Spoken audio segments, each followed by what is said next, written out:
estamos dejando ahí, ¿no? No tienen problemas con eso. No. Perfecto.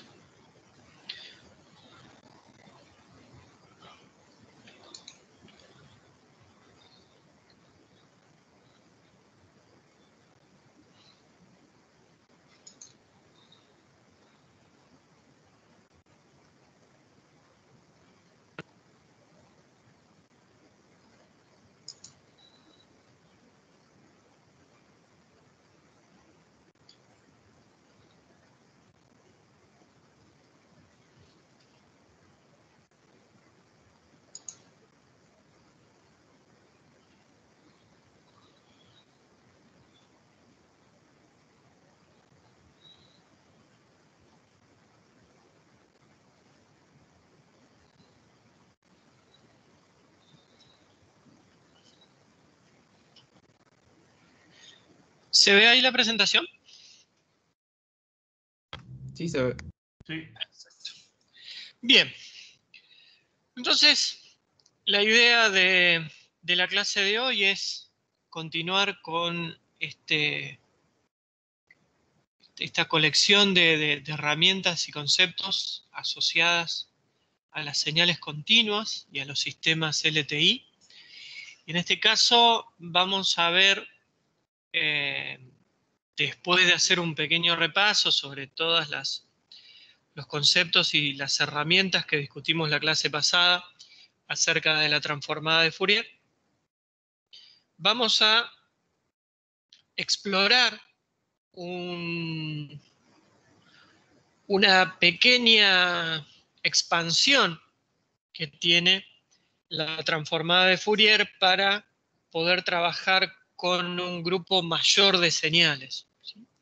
El problema de la transformada de Fourier muchas veces termina siendo que para muchas señales de interés no converge. Entonces vamos a ver cómo podemos operar un poquitito con la transformada de Fourier para llegar a otra transformada, que es la transformada de Laplace, que nos va a permitir de alguna manera trabajar con un conjunto un poco más amplio, un poco más generoso de señales. Pero la óptica, el enfoque sigue siendo exactamente el mismo, tener herramientas que nos permitan trabajar con señales continuas en sistemas LTI continuos, ¿sí? Entonces, vamos a recuperar algunos conceptos y algunas ideas que fuimos discutiendo la clase pasada y la clase anterior respecto de Fourier. Y a partir de ahí vamos a desarrollar estas nuevas ideas, estos nuevos conceptos de cómo extender la transformada de Fourier para llegar a la transformada de Laplace. Habíamos dicho muchísimas veces que en definitiva la transformada era la proyección de una señal en un espacio distinto, ¿sí? En particular, la transformada de Fourier nos permitía proyectar o hacer la proyección de una señal que vivía en el dominio temporal, ¿sí?, a un espacio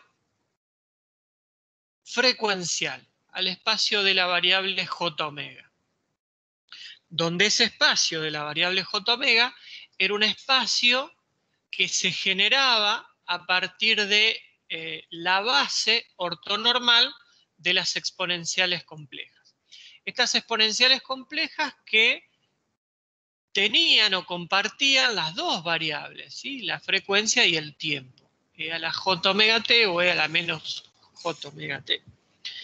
Y esa dualidad de las exponenciales nos permitía también hacer la proyección inversa, es decir, si teníamos una señal x de J omega viviendo en el espacio de la frecuencia, la podíamos llevar de vuelta al espacio temporal haciendo la proyección sobre el mismo espacio, solo que lo que nos cambiaba era la variable de la integral, ¿sí? Había una cuestión mínima con el cambio de signo y con esta escala del 1 sobre 2pi, pero eran muy triviales, muy fáciles de manejar. Entonces, esta ida y vuelta de Fourier entre el tiempo y la frecuencia era como muy, muy robusto, ¿sí? Es muy robusto, es muy difícil errarle en esto. Lo que sí hay que tener cuidado, y es de lo que vamos a hablar casi toda la clase de hoy, es de que tanto el integral de ida como el integral de vuelta efectivamente existan, ¿sí? Es decir, esas integrales converjan. Generalmente, si uno va del dominio temporal al frecuencial y esa integral converge, tranquilamente vamos a poder volver a ir del dominio frecuencial al temporal porque la integral en frecuencia también va a converger, ¿sí? Es decir que si una señal tiene transformada, también tiene antitransformada. Habíamos visto que a lo mejor en algunos casos donde la función original tenía una discontinuidad o algunas discontinuidades de salto finito, al hacer ese camino de ida y vuelta, esas discontinuidades se transformaban en continuidades, en donde el valor de la discontinuidad en la versión continua, ¿sí? Es decir, la que fue y volvió, tenía el valor medio de las discontinuidades a derecha e izquierda de la función original. Esa transformada tenía muchísima utilidad para funciones que no eran periódicas, ¿sí? Funciones aperiódicas, como dice acá. Y para las señales periódicas podíamos usar la ventaja de que eran representables a través de una colección finita, ¿sí? Una combinación lineal finita de una cantidad finita de términos, ¿sí? De exponenciales complejas que compartían la frecuencia fundamental omega 0 con la señal periódica original. Entonces, esa transformación de la señal periódica a través de la transformada de Fourier se podía hacer mucho más sencillo y se lograba simplemente a través de una combinación lineal de funciones delta en el espacio de omega, ¿sí?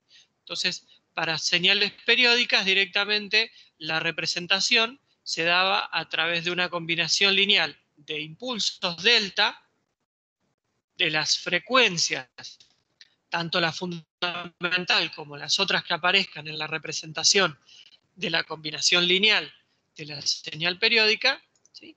Con los coeficientes A sub k, que como ustedes recuerdan se calculaban simplemente haciendo la proyección de la señal periódica en el espacio no de la frecuencia continua, sino en el espacio de las armónicas de la frecuencia fundamental, ¿sí? En este E a la JK omega 0T. Entonces, teníamos herramientas de Fourier para expresar en el dominio de la frecuencia tanto señales no periódicas como señales periódicas. Y esa transformada de Fourier tenía... Profe, Sí, lo que, ahora que está hablando con respecto a las señales periódicas, lo que yo no había entendido es por qué, digamos, de la integral de menos infinito a infinito, de eso ahí, surgía, digamos, el lambda de omega menos omega k0. Menos omega k. básicamente porque estás haciendo un producto interno entre dos exponenciales complejas, ¿sí? Y esas exponenciales complejas, como sabemos, forman un espacio ortonormal.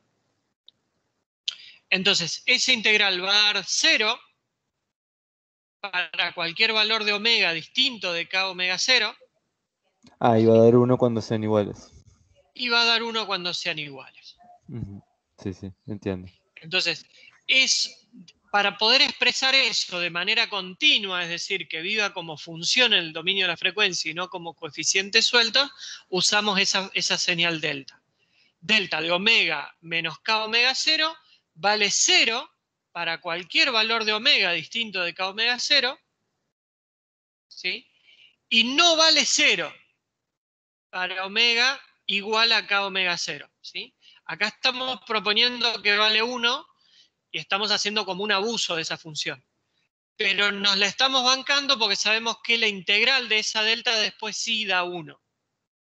Que es lo que nos interesa a nosotros, que es cuando hacemos la antitransformada. ¿Está? O sea, esta delta en omega igual a k omega 0 no vale 1. Está indeterminado, es la función delta.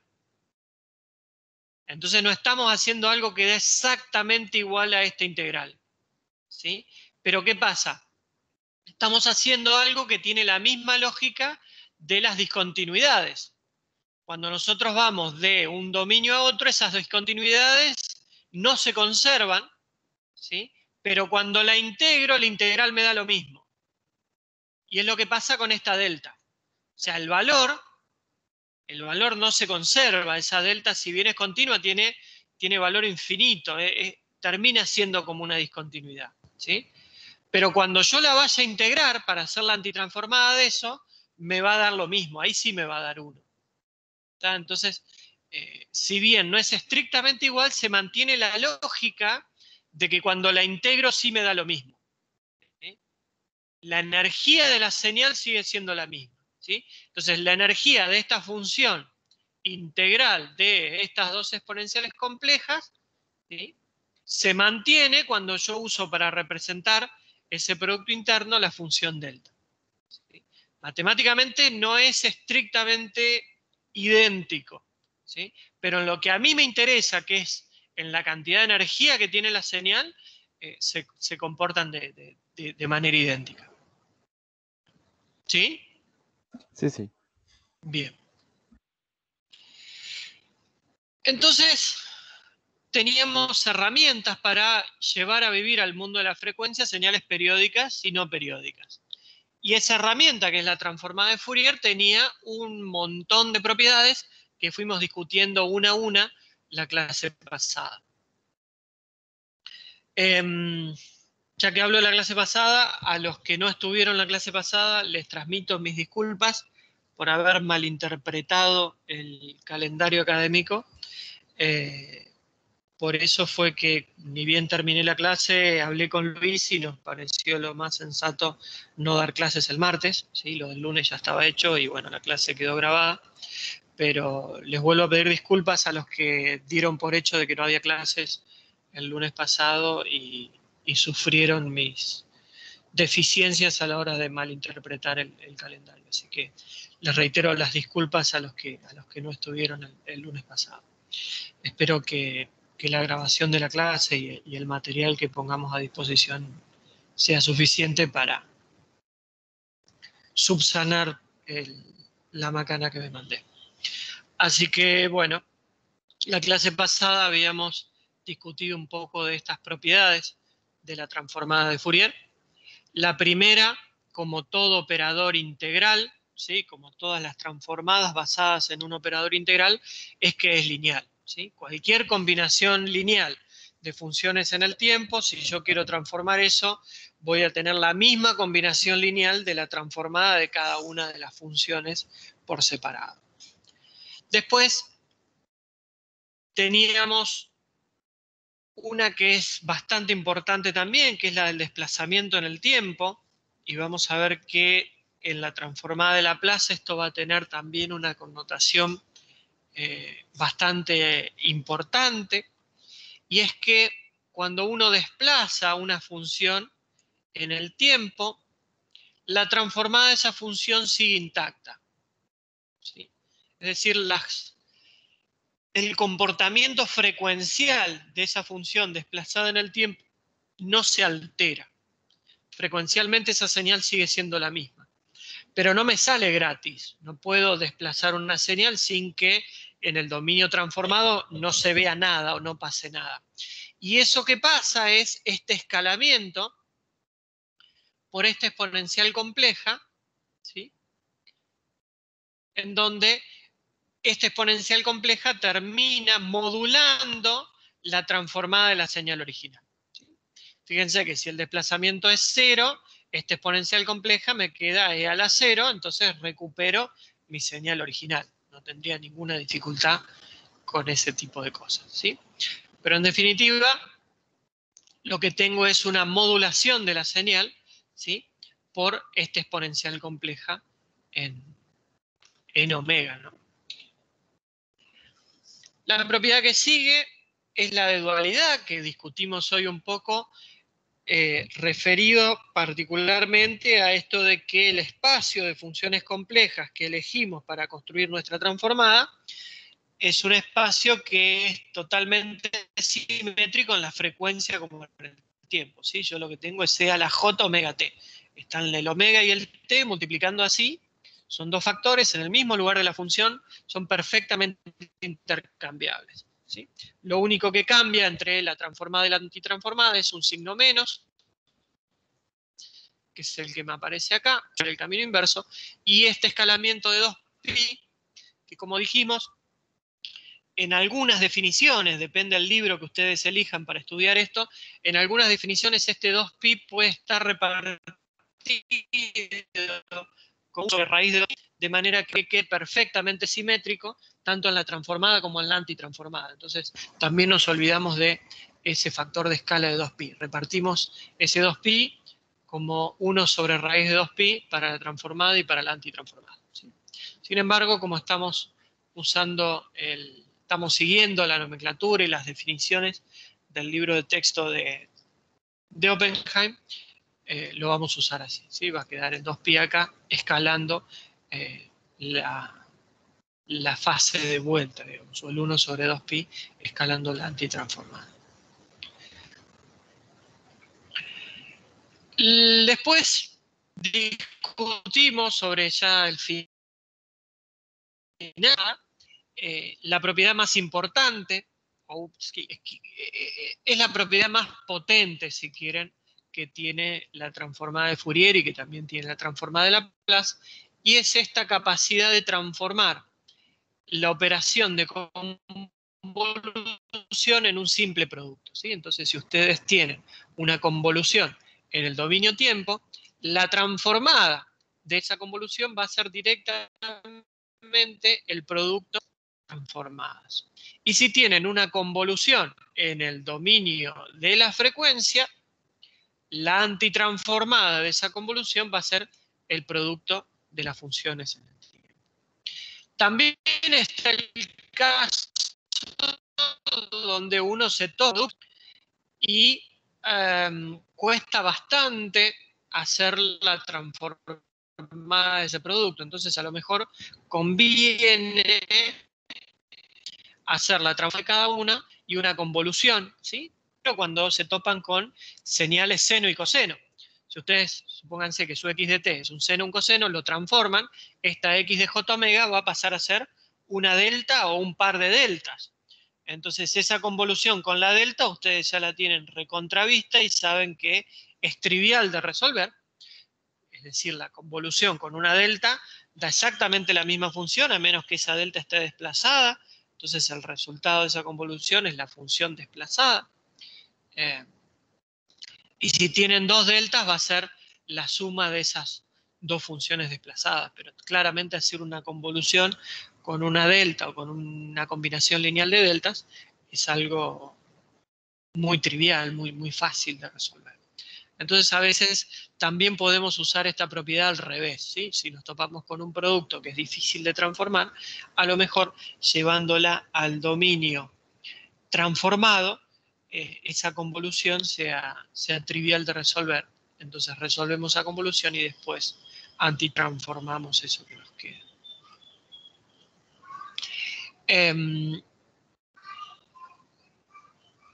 Una propiedad muy interesante de las transformadas, no solo de la de Fourier, sino de la de Laplace, es que cuando uno opera con operadores diferenciales e integrales de un lado, en un dominio, digamos, en el dominio temporal, por ejemplo, en el dominio frecuencial, lo único que termina siendo es un escalamiento por la variable j omega. O sea, si derivo en el tiempo, la transformada de mi función va a ser exactamente la misma. De nuevo, las componentes frecuenciales no se van a ver alteradas cuando uno las transforme.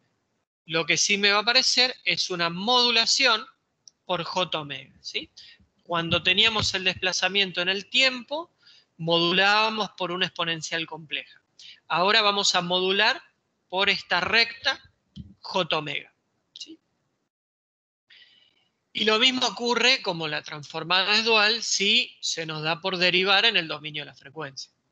En el tiempo nos va a aparecer la multiplicación por esta recta JT, ¿sí? Con el correspondiente cambio de signo, dada las condiciones que impusimos para la dualidad de la operación. Y así como si uno diferencia en un dominio, multiplica por la variable en el otro, cuando uno integra en un dominio, lo que va a hacer va a ser dividir por la variable en el otro, ¿sí? Es decir, me va a aparecer el J omega dividiendo, ¿sí? O bien voy a estar multiplicando por esto, que es una hipérbola, ¿sí? En lugar de multiplicar por una recta, multiplico por esta hipérbola. Y así cuando uno tenga derivadas segundas, va a aparecer J omega cuadrado. Cuando tenga una doble integral, va a aparecer J omega cuadrado en el denominador. Se agrega este término, ¿sí? Para compensar la discontinuidad que aparece cuando omega vale 0. ¿Sí? Si omega vale 0, esto está dividiendo acá y esto explota todo. Entonces, directamente evalúo la función original en omega igual a 0 y le agrego este término para salvar la discontinuidad que me aparece a raíz de tener este omega en el denominador. Vimos que eso tenía mucha utilidad a la hora de calcular, por ejemplo, la transformada del escalón. Entonces, creo que hasta ahí llegaba nuestro repaso, ¿sí? De la transformada de Fourier para señales periódicas, señales no periódicas. Y lo que restaba decir era, bueno, cuando esas integrales efectivamente existen. Y ahí habíamos hablado de convergencia. La primera regla de convergencia, o las primeras dos reglas de convergencia, es que nuestras señales, si son periódicas, en un periodo sean de energía finita. ¿Sí? Si la señal no es periódica, la señal deberá tener energía finita de menos infinito a infinito, ¿sí? En el tiempo o en la frecuencia. ¿Sí? Ya dijimos que la dualidad también se da para la existencia. Pero bueno, había algunas señales que eran bastante patológicas, que por ahí cumplían con el tema de la finitud de la energía, pero tenían ciertas patologías y eso era lo que contemplaban las reglas de Dirichlet, ¿sí? Y eran que la cantidad de máximos y mínimos en un intervalo finito sea finita, lo mismo para las discontinuidades de salto finito, ¿sí? Si la función tenía una discontinuidad de salto infinito en el periodo o en todo el dominio, si no era periódica, no iba a tener transformada porque la integral no iba a existir. Entonces, si volvemos a nuestros LTIs y volvemos a recuperar el concepto de que las exponenciales complejas eran autofunciones de los LTI, lo vamos a probar ahora con una exponencial, ¿sí? Compleja, pero es compleja en un sentido doble, porque ese exponente que tiene es un número S que es complejo, ¿sí? Entonces, este exponencial tiene una parte real, que es e a la sigma, y una parte imaginaria pura, que es e a la j omega 0. ¿Sí? Entonces, esa función exponencial, e a la st, también va a ser una autofunción de un sistema LTI. Para ello, calculamos nuestra salida y de t en función de la entrada y de la respuesta al impulso. Planteamos la integral de convolución, reemplazamos nuestra entrada x de t menos tau por nuestra entrada e a la s de t menos tau. Entonces, distribuimos la exponencial como habíamos hecho en la que era una exponencial con un exponente imaginario puro, pero básicamente es lo mismo. Nos queda e a la st por e a la menos s tau. Como la variable de integración es tau, e a la st puede salir afuera. Y ahí nos damos cuenta que eso que sacamos afuera no es otra cosa que nuestra señal de entrada. Por lo tanto, la salida va a ser directamente proporcional a la señal de entrada. Pero la constante de proporcionalidad ahora va a ser esta integral de la respuesta al impulso modulada, ¿sí?, por nuestra señal de entrada e a la st. ¿Sí? Y este factor que queda acá, esta integral de h de t por e a la menos st, ¿sí?, en definitiva es función solamente de nuestro numerito s. ¿Sí? Porque el tau es la variable de integración, el t no está, entonces desaparece t, desaparece tau, la única variable que nos queda viva es la s, que en realidad era este numerito que nosotros le habíamos asignado a la exponencial de la entrada. ¿Sí?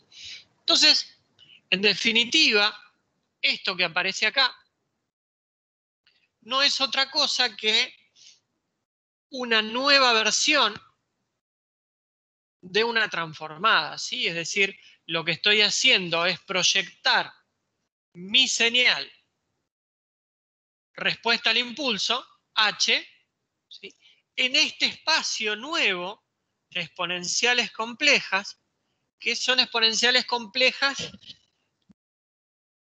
con un sentido más amplio que el de la exponencial compleja de Fourier, donde esa variable s tiene una parte real y una parte imaginaria. Pero en definitiva, sigo haciendo lo mismo, sigo proyectando mi señal en este espacio de exponenciales complejas.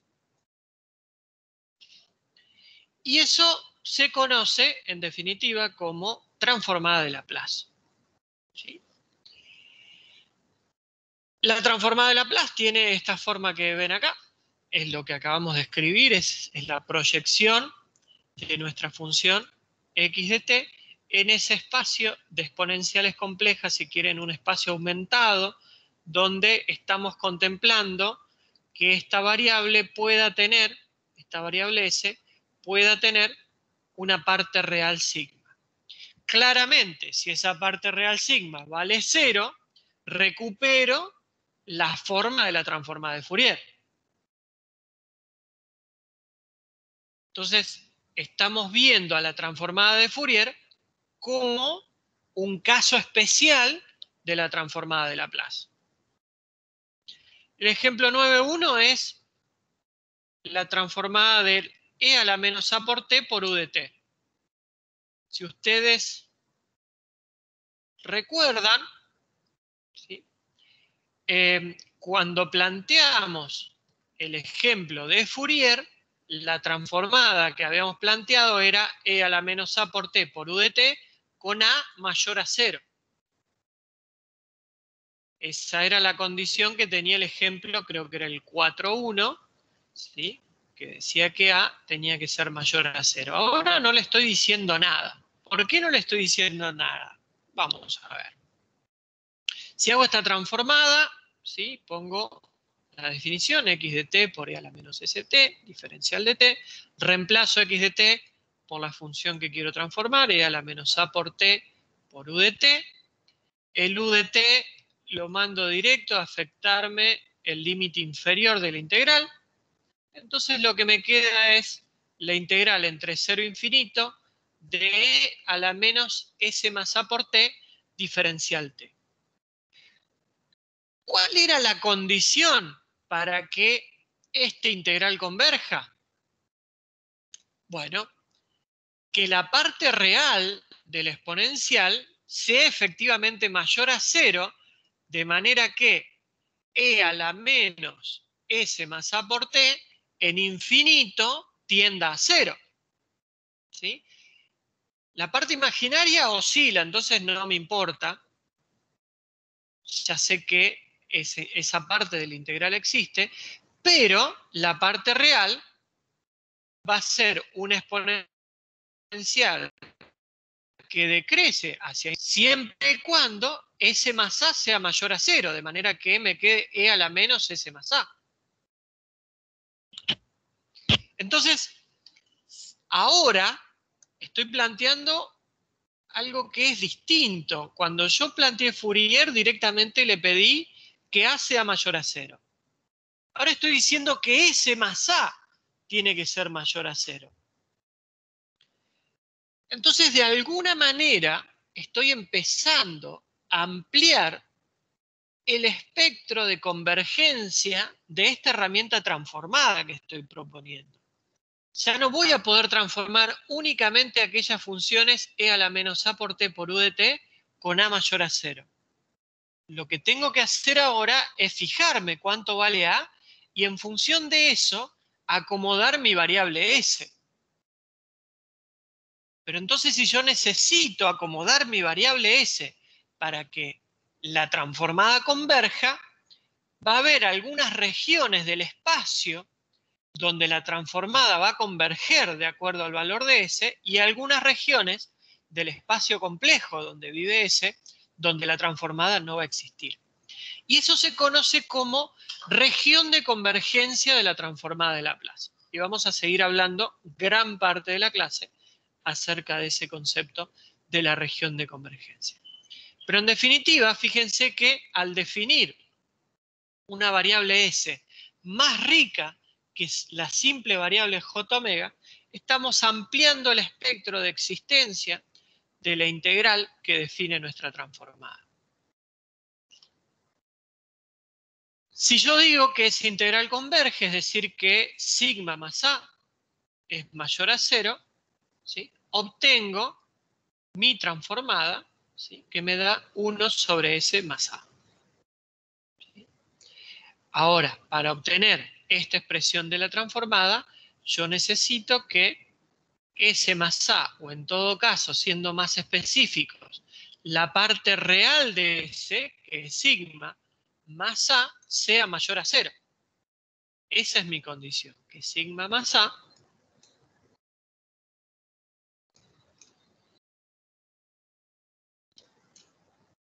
sea mayor a 0.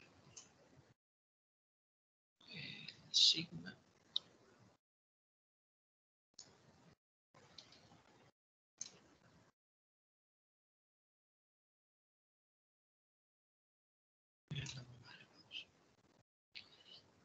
Entonces, de nuevo, fíjense que si yo quiero recuperar mi transformada de Fourier, lo único que tengo que hacer es hacer el sigma igual a 0 y mi transformada me va a quedar 1 sobre A más J omega, que es la transformada de Fourier que nosotros conocíamos para e a la menos A por t por u de t con A mayor a 0.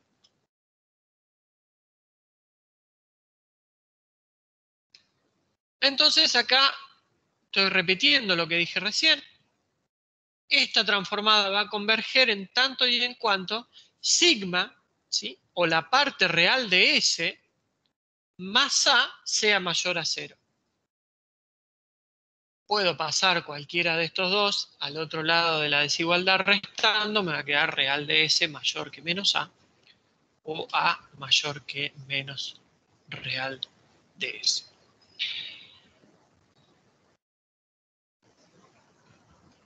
Acá tengo el paso intermedio, ¿sí?, para volver a aclarar cuál es la condición de convergencia. Lo que me importa es evaluarla en infinito, ¿sí? En t igual a 0 no tengo problemas porque esto siempre va a ser e a la 0 va a ser 1. El problema me surge a la hora de evaluarlo en t infinito. Entonces, para que a t infinito esto tienda a 0, este valor menos S más A tiene que ser menor que 0. Como el menos ya lo tengo, S más A tiene que ser mayor a 0.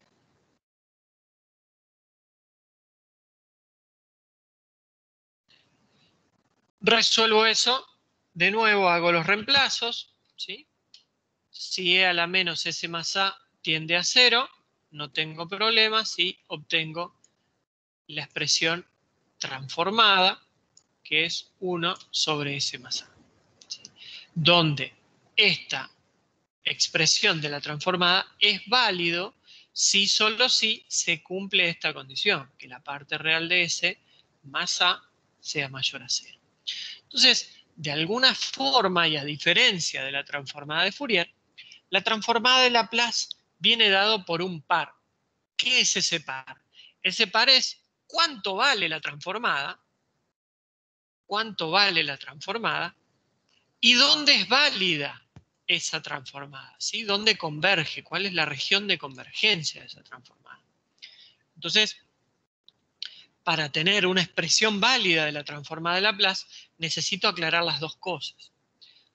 Fíjense que si no aclaro las dos cosas, puedo llegar a tener una situación bastante ambigua. Acá estoy recordando esto, la restricción del ejemplo 4.1 era mayor a 0, eso ya lo dije. Por ejemplo, si hablamos de ambigüedad, si yo quiero hacer la transformada de menos e a la menos a por t por u de t, u de menos t, perdón, escribo esa definición y hago el reemplazo. Tengo el signo menos y tengo u de menos t. ¿Sí? U de menos t, como es una función que es izquierda, va a ir a atacar el límite superior, porque todo lo que está a la derecha de 0 es nulo. Entonces este integral de menos infinito a 0 de menos c a la menos s más a por t, voy a tener que garantizar la convergencia cuando t valga menos infinito, cuando t tienda a menos infinito. Entonces cuando t tiende a menos infinito, e a la menos s más a por t necesita, o sea, el conjunto menos s más a por t necesita tener un valor negativo. Tengo el menos que está acá en la función y tengo el menos que tiene el t porque lo estoy evaluando en menos infinito. Entonces, para que me dé negativo necesito también tener un menos en el s más a. Entonces tengo que plantear que la parte real de s más a es menor que 0 para que ese integral converja. Entonces, ahí sí puedo hacer el reemplazo en 0 como siempre, no tengo problemas. E a la 0 es 0.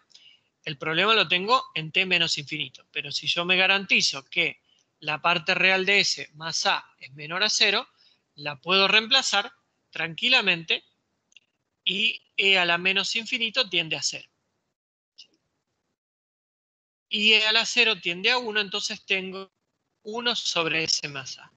Entonces, ¿qué pasa? Estoy obteniendo un valor para la transformada que es idéntico.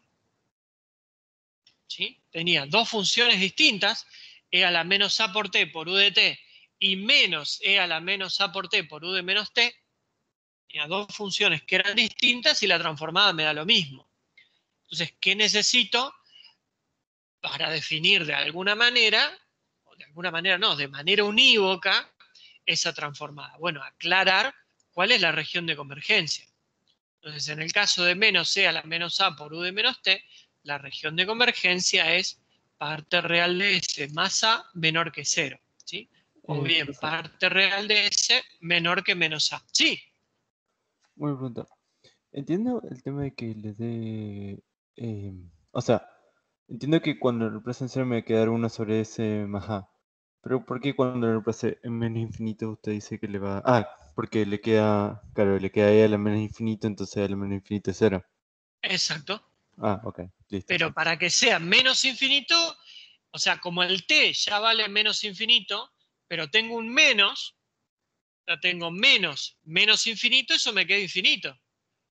Entonces necesito tener otro signo menos, porque ya estos dos menos los multipliqué y se me hizo un más. Entonces necesito tener un tercer signo menos y lo saco de acá, de hacer de que S más A, que la parte real de S más A sea menor que 0. Entonces, si bien la transformada da lo mismo, la condición para que el integral converge es distinta. En el caso anterior tenía real de S más A mayor a 0, y en este caso tengo real de S más A menor que 0. ¿Bien? Sí, sí. Sí se entendió. Entonces, de nuevo acá hay una síntesis de esto que veníamos conversando. Tengo dos funciones distintas y la transformada me da lo mismo. Pero en realidad la transformada no solo queda definida por la expresión algebraica de x de s, sino por la región de convergencia. Y ahí esas dos regiones de convergencia son distintas. Entonces mi transformada vuelve a ser de alguna manera unívoca, ¿sí? Fíjense, tengo parte real de S mayor que menos A en el caso de la señal derecha y parte real de S menor que menos A en el caso de la señal izquierda. Entonces,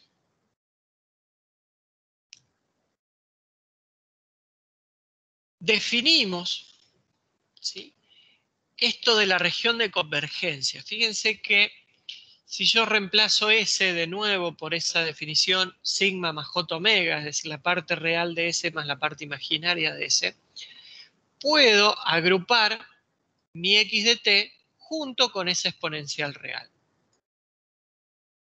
¿Y qué tengo acá? Tengo que la transformada de Laplace es la transformada de Fourier de esto que está entre corchetes. ¿Y qué es esto que está entre corchetes? Esto que está entre corchetes es la x de t modulada por una exponencial real. Entonces, esa exponencial real me va a permitir a mí achicar, ¿sí?, o acotar, hacer no infinita la x de t en los lugares donde sea infinita. Generalmente a t infinito o t menos infinito. Entonces, si mi x de t tendía a infinito en t infinito, yo la puedo multiplicar por esta exponencial compleja, e a la menos algo positivo por t, que yo sé que cuando t tiende a infinito va a tender a 0, ese producto va a tender generalmente a un número acotado, excepto los casos donde la x de t crezca más rápido que una exponencial real. Hay muy pocas señales que crezcan más rápido que una exponencial real. Ninguna polinómica crece más rápido que una exponencial real. Entonces yo una polinómica la multiplico por una exponencial real, ¿sí? Si la polinómica en t tendiendo a infinito tiende a infinito, al multiplicarla por una exponencial real que tiende a 0, ese producto va a tender a 0. Algo que crezca más rápido que una exponencial real es una exponencial real al cuadrado, por ejemplo, ¿sí?, que es una función ya empezando a ser rebuscadita.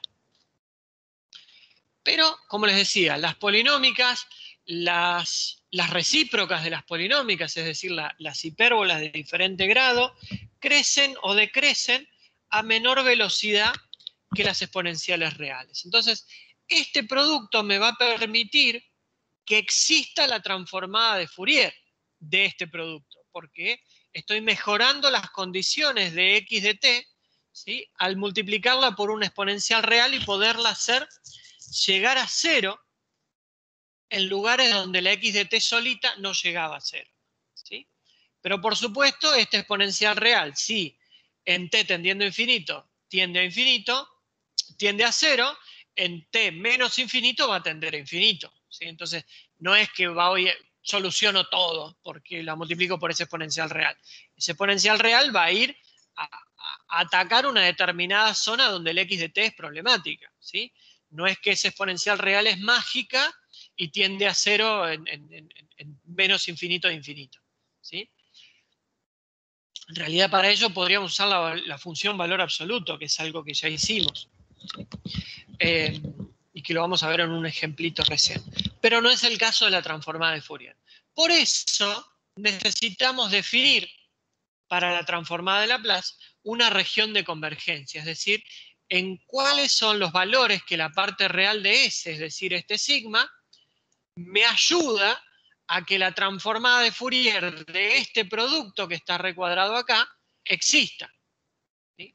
O de otra forma, que la transformada de Laplace de x de t realmente exista. Eso es la región de convergencia de la transformada de Laplace de x de t. ¿Sí?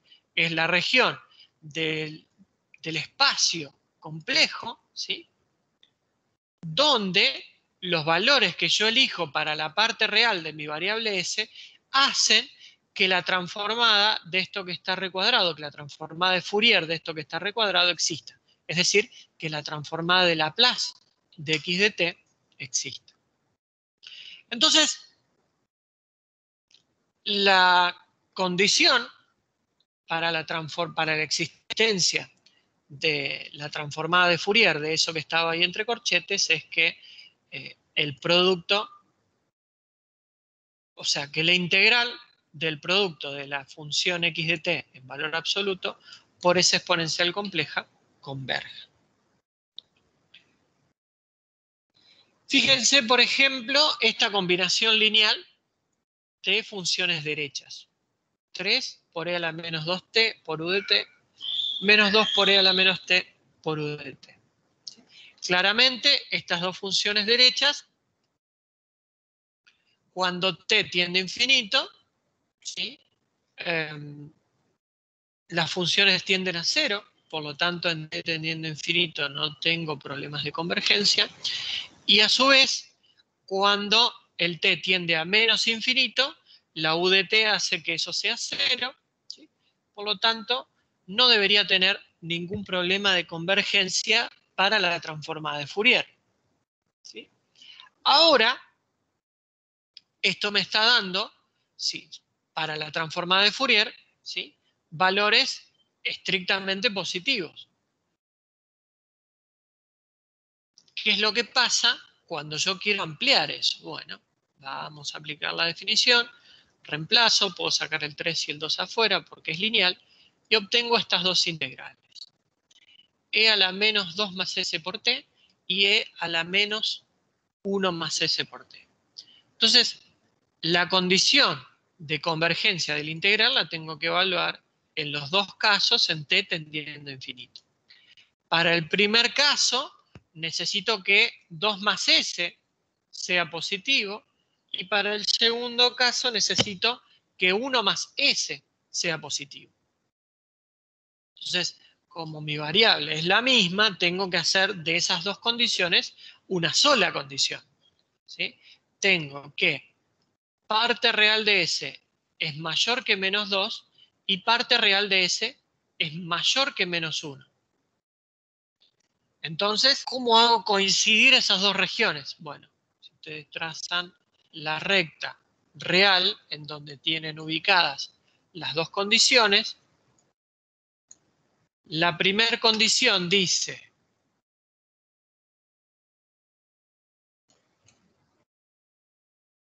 que la parte real de S tiene que ser mayor a menos 2, es decir que en menos 2 hacia la derecha tengo todo lo que es mayor a menos 2, y para la segunda integral tengo que existe siempre y cuando la parte real de S sea mayor que menos 1. Es decir, a partir de acá. Entonces, la condición que hace posible que se cumplan las dos condiciones de convergencia al mismo tiempo es parte real de S mayor a 1. ¿Sí? Mayor a menos 1. Fíjense que acá, de nuevo, podemos pensar qué es lo que pasa respecto de la transformada de Fourier.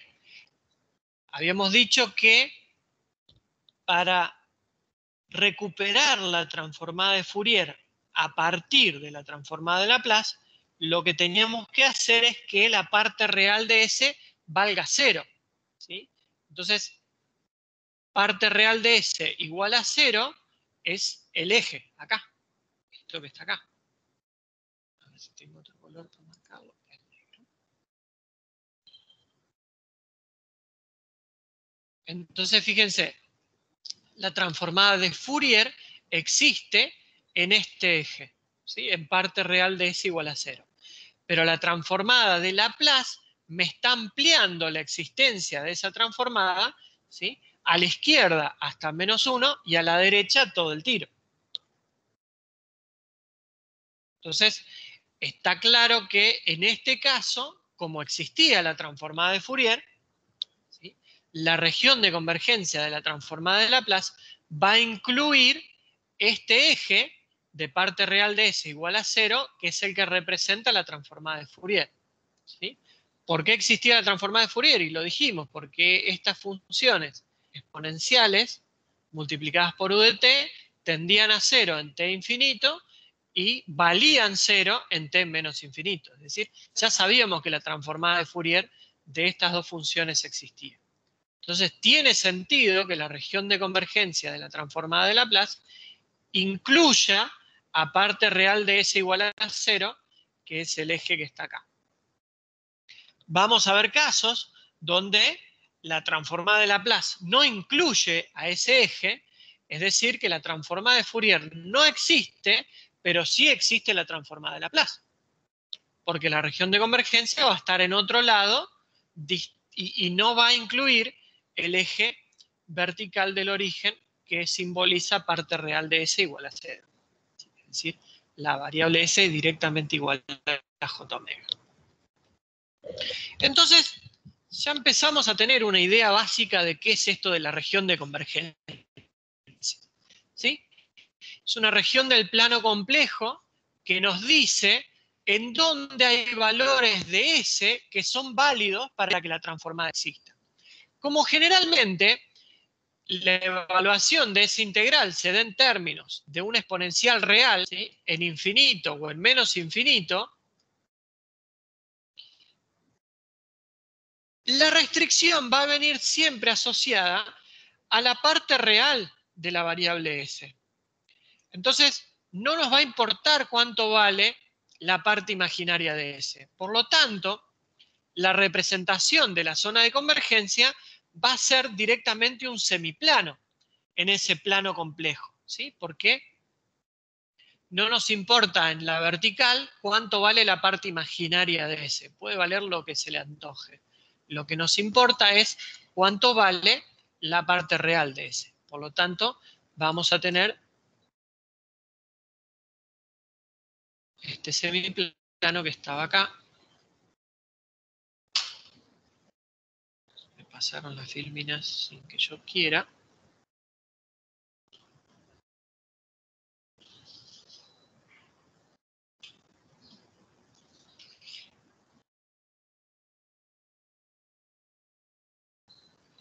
¿Sí? Vamos a tener este semiplano que está acá, ¿sí?, en donde lo que está indicando es la región resultante de las dos condiciones. ¿Se acuerdan que habíamos dicho que una condición era parte real de S mayor a menos 2 y la otra era parte real de S mayor a menos 1? Simultáneamente, esas dos condiciones se cumplen cuando tengo parte real de S mayor a menos 1.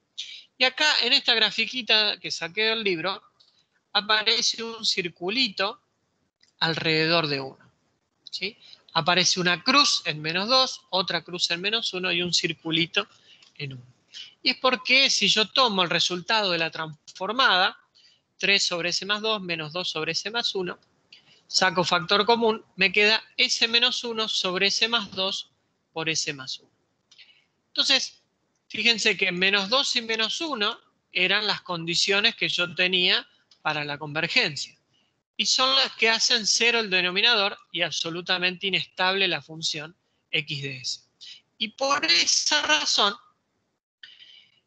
menos 2 y menos 1, es decir, los valores de s que hacen nulo el denominador, se conocen como polos. Y esta expresión que resulta de sacar factor común, que es s menos 1, se conoce como 0. Por eso está simbolizada con un circulito acá, a diferencia de los polos que estaban simbolizados con una X. Formalmente, la definición de ceros y polos es como sigue. Son los ceros de los polinomios de la función polinomial de S que está en el numerador para el caso de los ceros y para el denominador para el caso de los polos. Entonces, esa definición de ceros y polos, particularmente la de polos, la de cero en realidad no tiene casi nada que ver, lo vamos a ver, o lo van a ver ustedes en control de procesos el año que viene, cuál es la importancia de los ceros, pero nosotros nos vamos a concentrar en los polos, ¿sí? Que son los ceros del denominador. Entonces, como vimos acá, los ceros del denominador van a marcar los puntos a partir de cuál uno traza las condiciones de la región de convergencia, ¿sí? Entonces acá en esta función 3 a la menos 2t por u de t, menos 2 por e a la menos t por u de t, los polos venían dados, ¿sí?, por estos dos denominadores, en donde había un polo en menos 2 y un polo en menos 1, ¿sí? Estos polos vienen de bajar este exponente que está acá y este exponente que está acá, ¿sí? Por lo tanto, esos polos van a estar directamente asociados a la región de convergencia.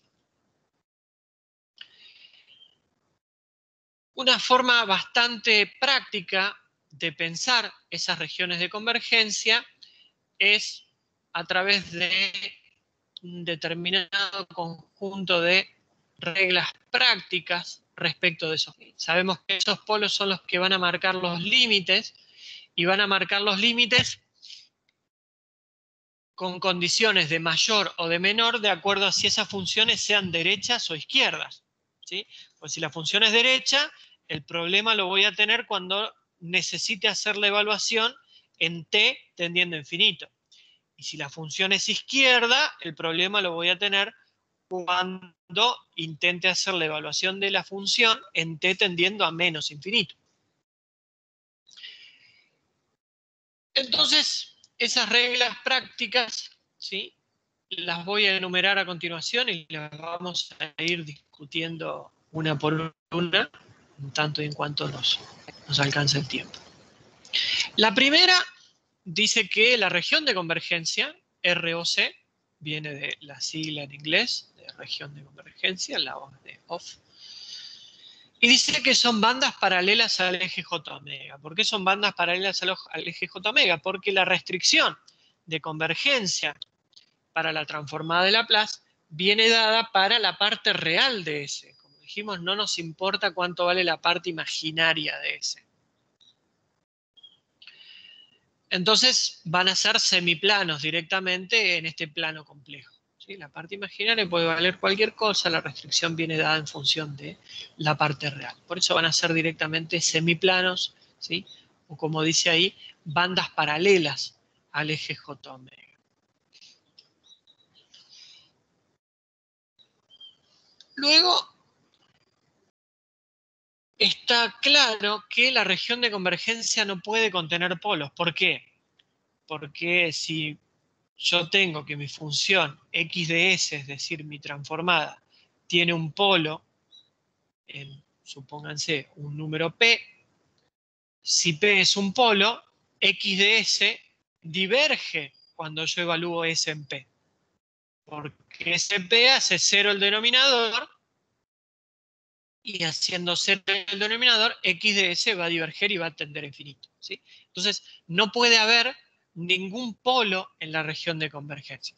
Fíjense que yo dije, cuando tracé la condición de convergencia de este ejemplito que estaba acá, con los polos en menos 2 y menos 1, utilicé una condición de mayor estricto. Si en algún momento mi presentación me deja volver, ¿sí?, utilicé una condición de mayor estricto para los dos casos. ¿Por qué? Porque si yo utilizo una condición de mayor igual, el mayor igual hace que contemple la posibilidad de que S sea igual a más 2, a menos 2, entonces esto se haga 0 y x de S no exista. Entonces la condición es de mayor estricto o de menor estricto en el caso de señales izquierdas. Pero siempre es una condición de mayor o menor estricto. Entonces el polo no está incluido en la región de convergencia. Lo tengo simbolizado acá como que la región de convergencia arranca de acá para allá, ¿sí?, pero no incluye de manera efectiva al polo en sí. El polo está fuera de la región de convergencia. Marca el límite a modo de intervalo abierto.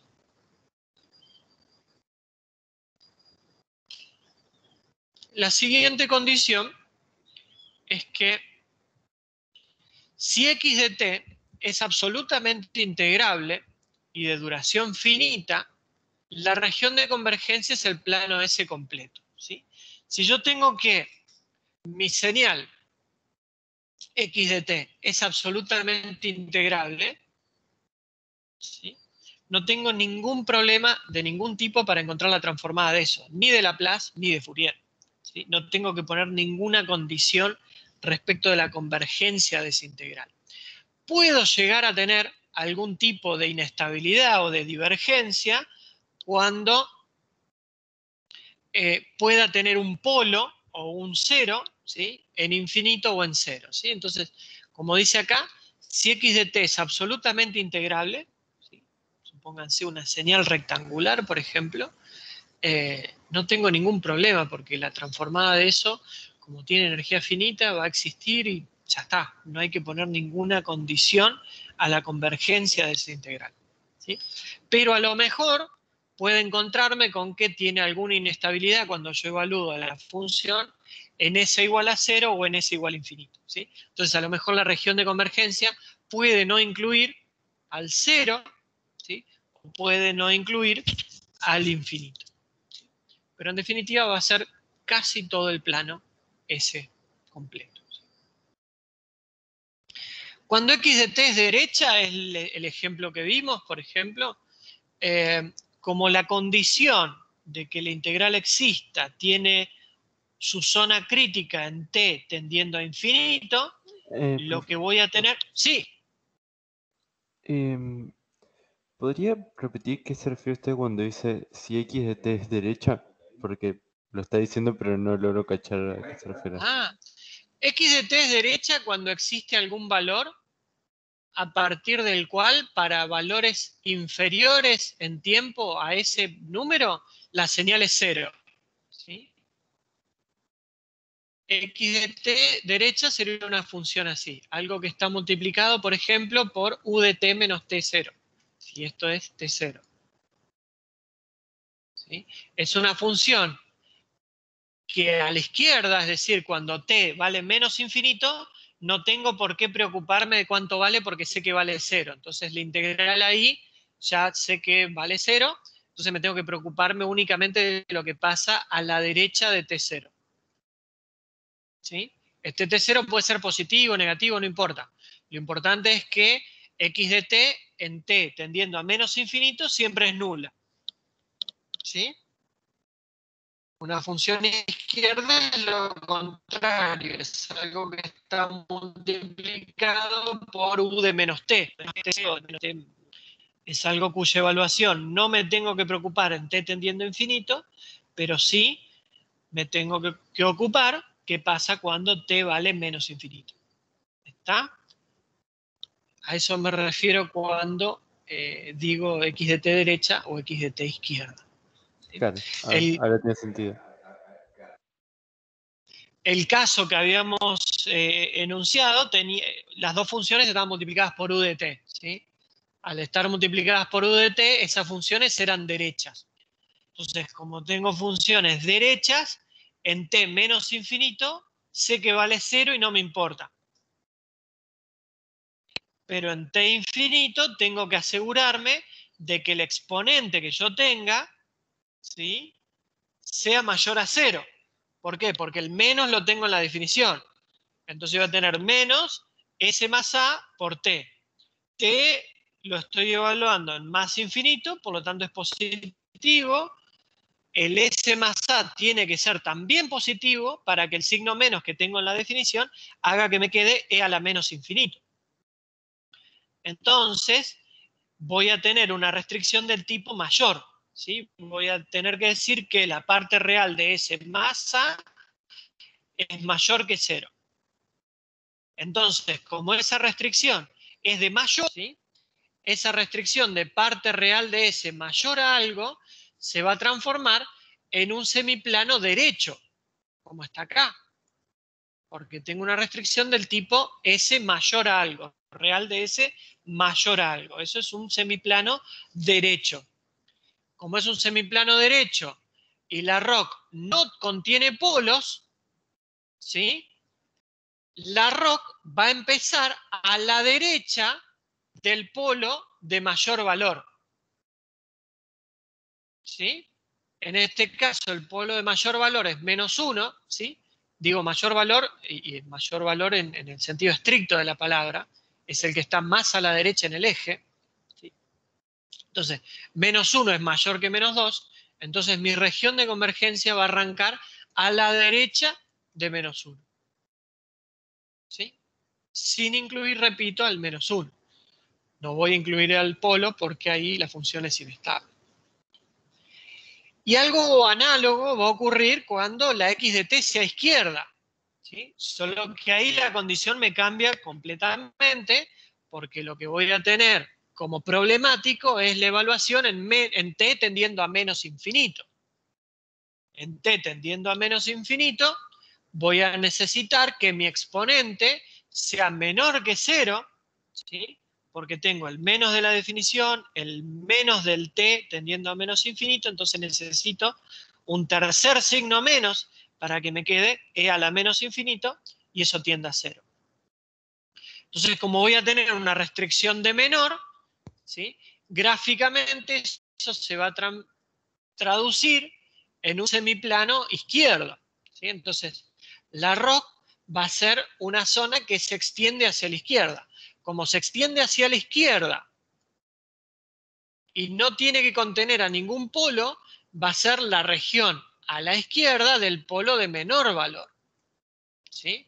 Entonces, si yo en lugar de tener funciones derechas con polos en -2 y -1, tengo funciones izquierdas con polos en -2 y -1, la región de convergencia va a arrancar acá en -2 y se va a extender hacia la izquierda, porque lo que voy a tener es una restricción de tipo menor. Cuando tengo funciones bilaterales, ¿sí? Es decir, funciones que no son ni izquierda ni derecha, son funciones que se extienden hacia los dos lados, voy a tener que ver cómo se comporta esa función, si es que la transformada existe, ¿sí? Y dónde tiene los polos.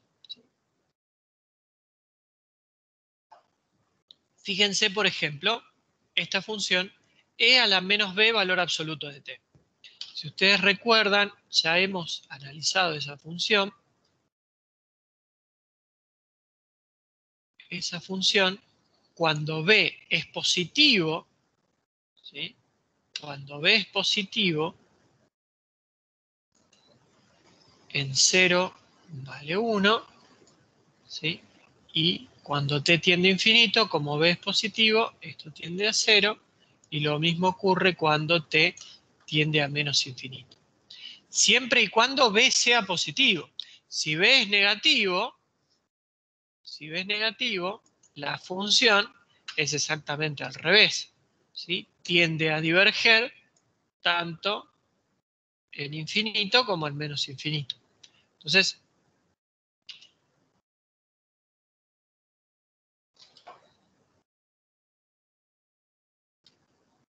de nuevo se me están pasando las hojas sin que yo quiera.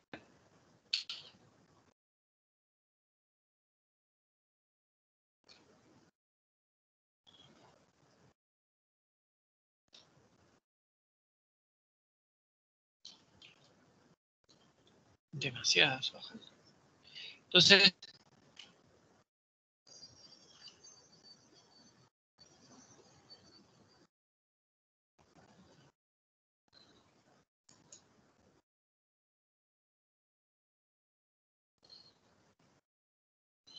como les decía, si el b es negativo, ¿sí? menos b me va a quedar positivo, entonces e a la t infinito positivo va a diverger tanto a derecha como a izquierda, ¿sí? Voy a tener una función que diverge en los dos lados. Entonces, es esperable que la transformada exista cuando b sea positivo y que no exista cuando b sea negativo. Vamos a ver si esto efectivamente es así y vamos a ver cómo es la región de convergencia para eso. Si aplico la definición, pongo e a la menos b, valor absoluto de t. Esto lo puedo dividir en dos integrales. El valor absoluto de t para t negativo es menos t, ¿sí? Entonces voy a tener e a la b por t, ¿sí? Porque el t es negativo, lo reemplazo por menos t, entonces menos b por menos t me queda b por t. E a la menos st, esto viene en la definición, y esto es para t de menos infinito a 0.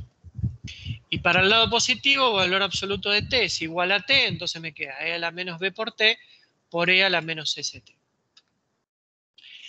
E a la b por t por e a la menos st me queda e a la b menos s por t, ¿sí? Evaluado en menos infinito y en 0. Y e a la menos b por t por e a la menos st me queda e a la menos b más s por t. Entonces me queda esto que está acá. La primera converge si tiende a 0 cuando t tiende a infinito. Para que esto tienda a 0, yo tengo e a la b menos s, ¿sí? Por t. B menos S tiene que ser un número positivo, ¿sí? Entonces tengo B menos S mayor a 0. O bien, parte real de S, B menos parte real de S mayor a 0. A ver, lo voy a escribir porque me perdí.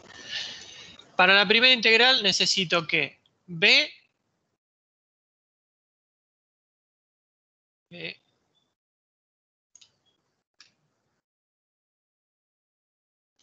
menos S B menos S sea mayor que 0, porque el t lo estoy evaluando en menos infinito, entonces necesito evaluar e a la menos infinito. ¿Sí? B menos S mayor a 0.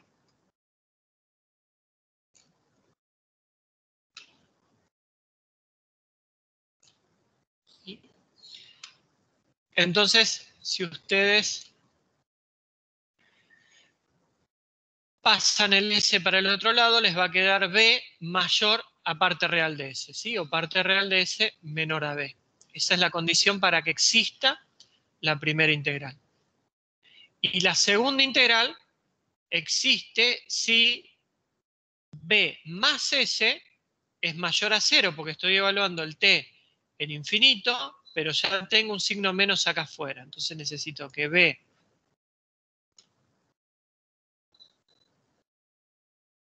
F a mi B.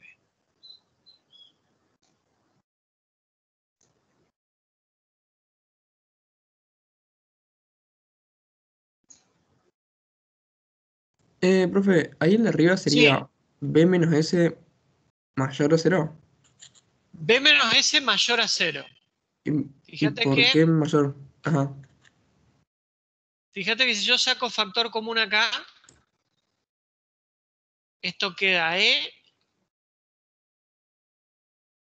Jesús, qué mal que me andamos. ¿Por qué feo se cuelga esto?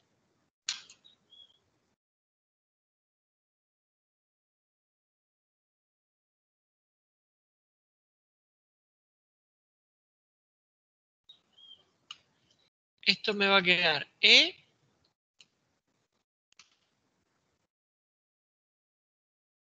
a la B menos S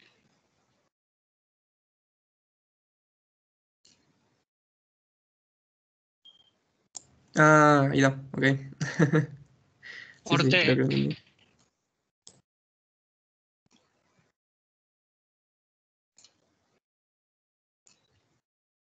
¿Sí? Entonces, como este T está evaluado en menos infinito, yo necesito tener E a la menos infinito para que eso tienda a 0. Entonces, como ya tengo el T en menos infinito, B menos S tiene que ser positivo. Porque si B menos S es negativo, me cambia el signo del menos infinito y me queda E a la infinito. Y eso diverge. Entonces, como necesito tener e a la menos infinito, el t ya está en menos infinito, b menos s tiene que ser mayor a 0. Y con la otra integral, lo que tengo es e a la menos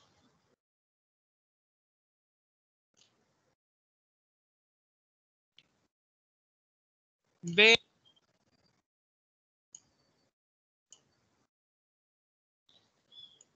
más s por t. Entonces, este t está evaluado en infinito. Tengo el signo menos de la definición, entonces tengo menos infinito. Entonces también necesito que b más s, ¿sí?, sea mayor a 0. La parte real, ¿no?, de s. B más s sea mayor a 0.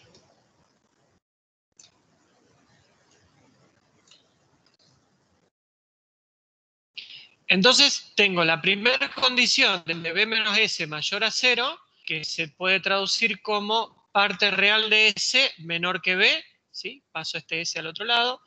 Y el otro que es parte real de s mayor que menos b. Entonces, si eso lo llevo al plano complejo para definir la región de convergencia, voy a tener esta situación, real de S menor que B, que era la primera, ¿sí? Real de S menor que B es esta región. Y real de S mayor que menos B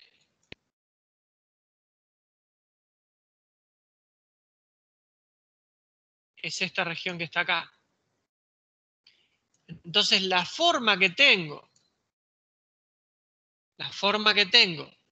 de encontrar una región de convergencia, ¿sí?, porque tengo la parte derecha de la señal, ¿sí?, la parte derecha de la señal que me genera esta condición roja y la parte izquierda de la señal que me genera la condición azul, ¿sí?, para esa señal bilateral voy a tener una región de convergencia si se da esto. ¿Qué se tiene que dar? Que el B sea positivo, porque si el B es negativo, este se me mueve para acá y este se me mueve para acá y no tengo solapamiento de las regiones. Porque la parte izquierda me va a quedar a la izquierda del B negativo y la parte derecha me va a quedar a la derecha del B positivo. Entonces no va a haber un espacio común donde coexistan esas dos regiones. ¿Está? Entonces, esa función bilateral va a tener transformada en tanto y en cuanto puede existir esta región común. Y esta región común existe si el B es positivo. ¿Está? Bien.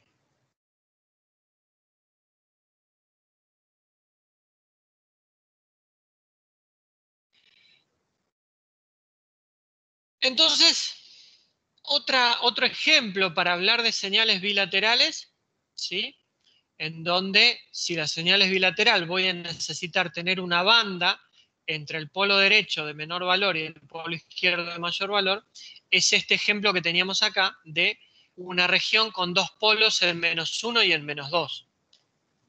Imagínense que tienen esa x de s, esa transformada, con un polo en -1 y otro polo en -2. Entonces, ¿qué va a pasar? Si esto es -2, bueno, se entiende que eso es -2, el que está al ladito es -1. Entonces, existe una primer condición donde no hay región de convergencia. ¿Cuál es esa condición de la región de convergencia que no existe?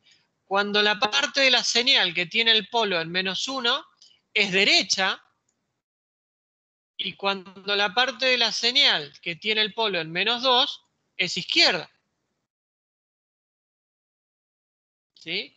Entonces, si la parte de la señal que tiene el polo en -2 es izquierda, la región de convergencia es a la izquierda de -2, Y si la que tiene el polo en -1 es derecha, es a la derecha de -1.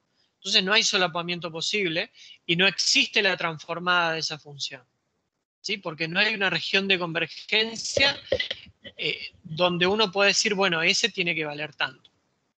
Después tenemos el caso más conocido, que es cuando las dos son derechas. Entonces, si las dos son derechas, yo voy a tener que mi región de convergencia es tanto a la derecha de -2 como a la derecha de -1, y la región de solapamiento va a ser a la derecha de -1. Algo parecido ocurre, pero hacia el otro lado, cuando las dos son izquierdas. ¿Sí? Entonces voy a tener a la izquierda de -1 y a la izquierda de -2, y el solapamiento va a ser a la izquierda de -2. O un caso bilateral, como teníamos recién, pero en donde se da una región, y es cuando la región de -2 es derecha y la región de -1 es izquierda. Entonces tengo un solapamiento y obtengo una región de convergencia en forma de banda, que es lo que teníamos recién para esa función e a la menos b por valor absoluto de t, cuando b era positivo. Cuando b era negativo teníamos este caso A, en donde la región de convergencia no existe. ¿Sí? Entonces, ahí están listados, ¿sí?, todos los casos. ¿Sí?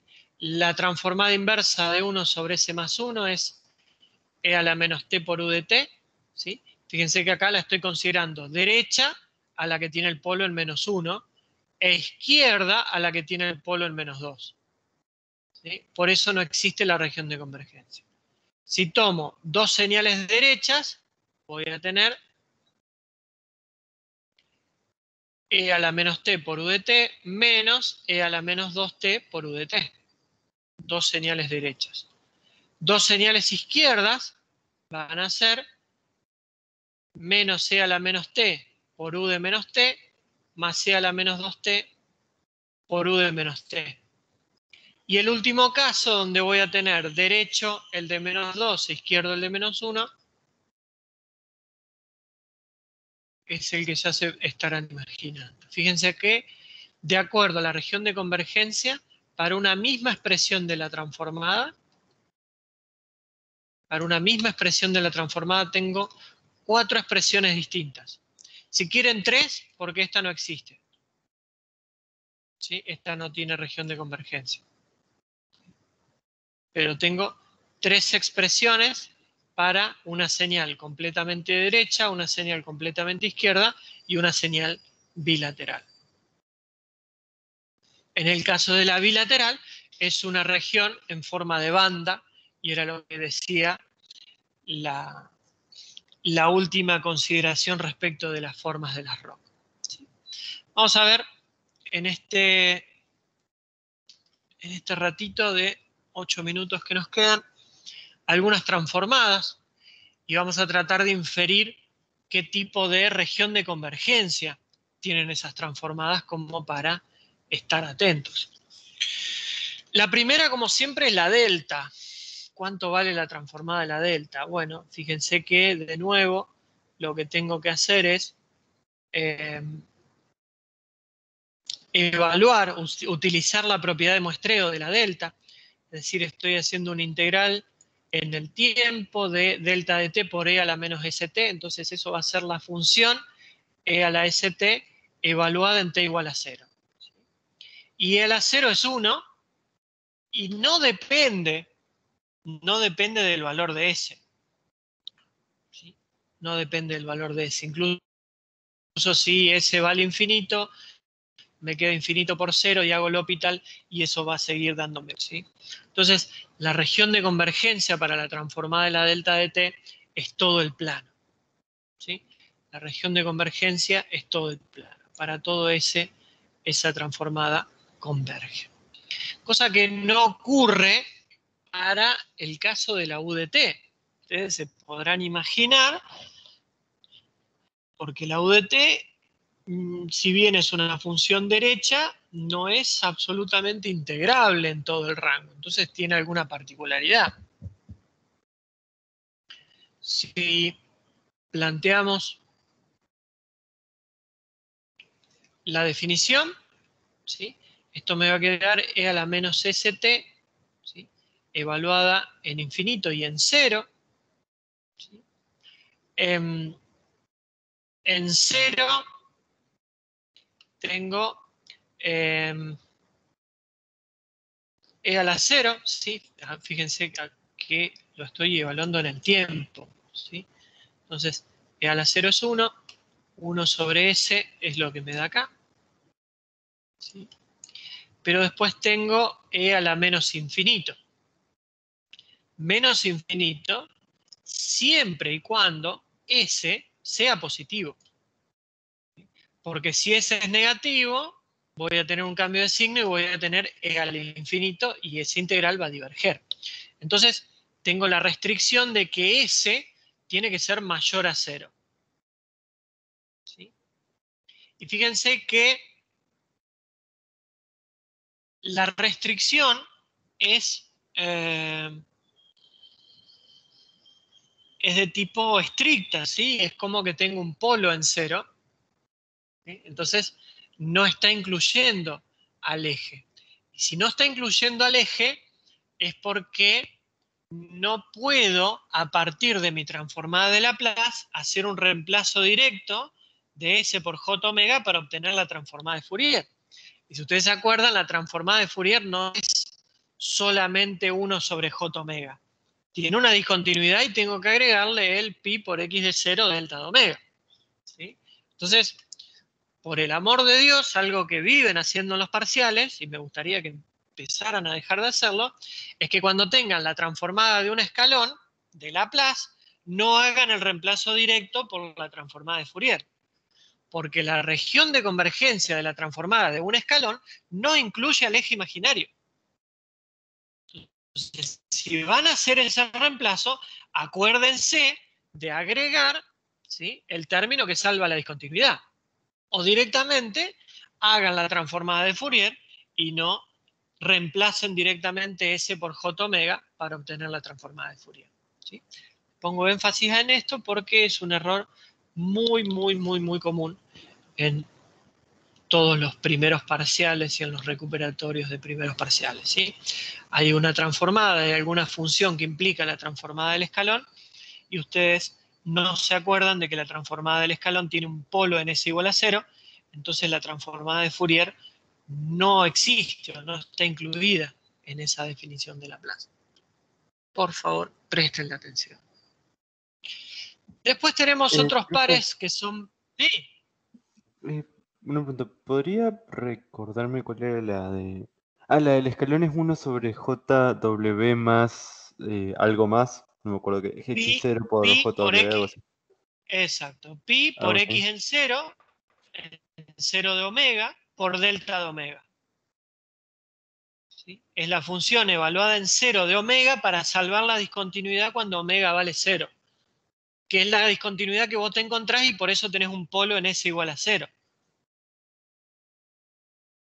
¿Está? Sí, La, sí, sí. la transformada es 1 sobre J omega más ese término pi por X de 0 delta de omega para salvar esa discontinuidad en 0. Que si vos utilizás la definición de Laplace 1 sobre S y reemplazás S directamente por J omega, no obtenés ese término extra. Pero no lo obtenés porque no podés hacer eso. Porque la región de convergencia, la transformada al escalón, tiene un mayor absoluto. ¿Sí? No está incluido el eje imaginario. Entonces no podés hacer el reemplazo directo de S por J omega para pasar de la transformada de Laplace a la transformada de Fourier. ¿Sí? Porque necesitas que la región de convergencia incluya al eje imaginario para poder hacer ese reemplazo. Y en el caso del escalón no lo incluye. ¿Sí? Cuando vos tenés, por ejemplo, esta multiplicación, E a la alfa t por U de t, lo que vas a necesitar es que tu alfa sea positivo para que incluya al eje imaginario. Porque acá, como vimos, esta ya la vimos varias veces en los ejemplos, la región de convergencia es parte real de S mayor que menos A. Entonces, si el A es positivo, parte real de S mayor que menos A va a ser un semiplano derecho que está arrancando en el lado negativo, está arrancando en el menos alfa.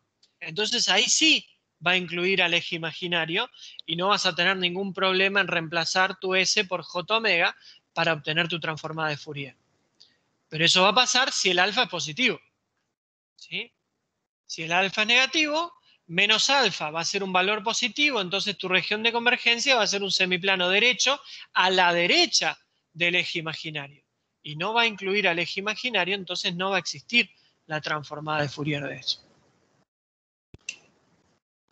Y después tienen dos que son divinas y son bastante desafiantes de calcularlas, pero se puede, así que los invito a hacerlo, que son coseno de omega 0t por udt y seno de omega 0t por udt, donde de nuevo las regiones de convergencia son estrictas, ¿sí? Son estrictas. Entonces hay que prestar atención cuando uno hace los reemplazos, ¿sí? Y con eso terminamos la clase de hoy. ¿A alguien le quedó alguna consulta o alguna pregunta? Profe, para poder Sí, sacar el de coseno y el seno tenemos que usar la fórmula de Euler. sí, Ah, sí, ok. sale con eso. Sale con esa y con la ventaja de que tenés acá UDT, digamos. Entonces, el intervalo de integración te va a quedar de 0 a infinito.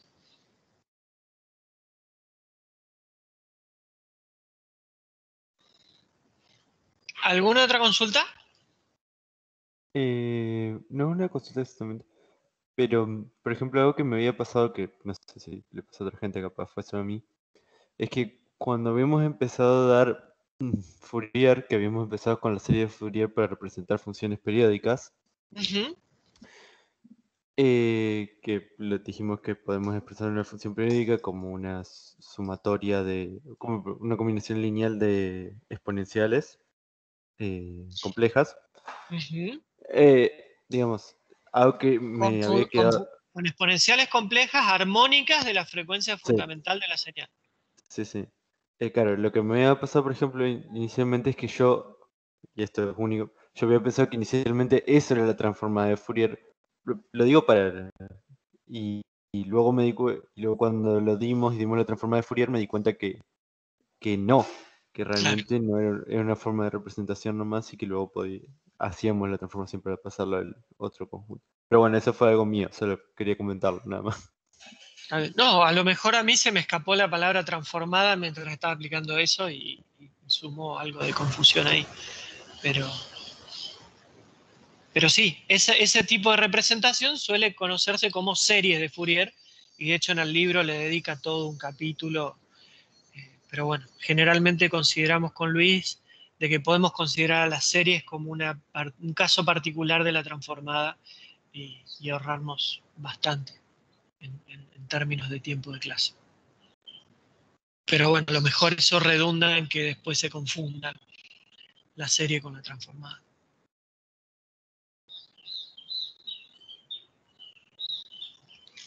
Bien, ¿alguna otra consulta? Voy a ir dejando de compartir pantalla y dejando de grabar.